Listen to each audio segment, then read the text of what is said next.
从我第一次跟大家分享到今天，单程旅行社成立也届满10周年了。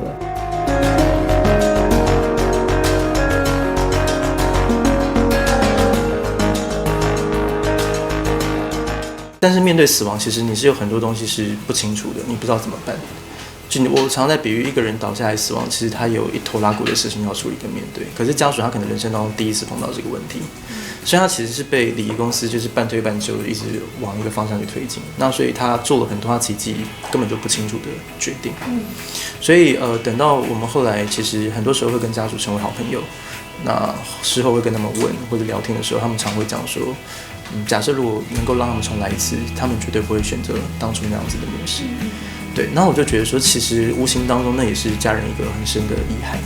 所以我就会觉得说，假设如果我们可以把这样子的一个轴线拉长，我们不是在他死亡倒下来以后才开始去学习怎么去面对这些事情，因为他根本来不及，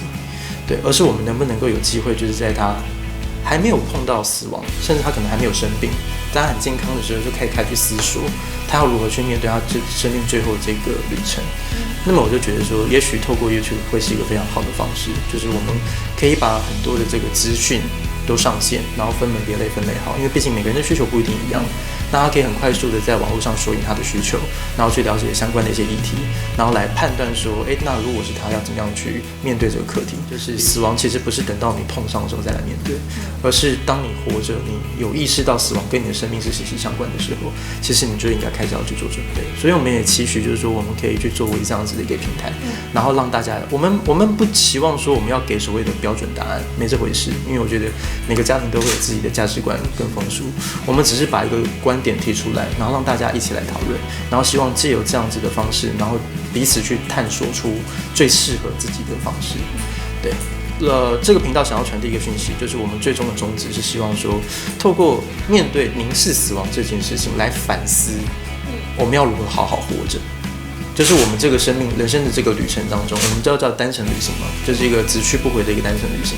那我们要如何在人生的终点的那个旅程的终点，然后回首过往的时候，就是没有任何的遗憾，然后更高层次就是微笑跟这世界说再见。我的工作使命叫做如何让台湾人幸福微笑跟这世界说再见，这个是我的工作使命。然后至于其他的那一些事业体，只是我为了达成这个目标所需要的一个媒介或者是工具。人们吸收资讯的方式越来越多元，也越快速，所以它其实会打破产业原本的框架跟反例，就会变成说你如果只是维持原本的那个框架，你是很难生存下去的。你必须要去能够去斜杠，去连接外界横向连接不同一些产业的资源，你才有可能办法把你的这个本身的这个目标做得更强大。对，那也是为了要满足人类社会在推动过程中他们所需要的，他们所必须的需求，满足他们的需要跟需求这样子。我想要给的话就是，我觉得人生是一趟只去不回的单程旅行。那但愿我们在人生的终点都可以幸福的无憾说再见。